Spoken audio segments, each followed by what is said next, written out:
there's a strong political structure, Mexican political structure in California in general, and mainly in Southern California.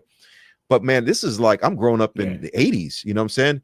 But what I learned, but then when I and then when I was like, when we were b-boys and breakdancing and popping, and I got into like hip hop, you know, this is like mid 80s, you know, breaking came out, you know, the movie Beat Street, you know, I mean, I got into hip hop, African Bambaataa, you know, Planet Rock.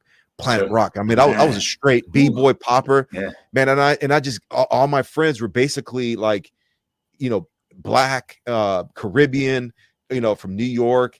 And I mean, if you were from New York, you were a god in LA in the 80s. If you were from New York, you were from Jerusalem. That like, our eyes were on New York, you know.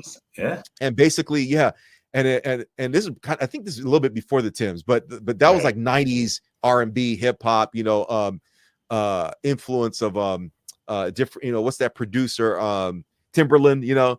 But 85, it was all about Pumas, you know. 85 was like slick Adidas sweatsuits, you know. You got to be a b-boy, you know. Run DMC, that's right, so just like getting submerged in that culture, you know. Again, I'm an immigrant, you know. I just came to California at age 6. I'm like, you know, like a lot of young Haitians.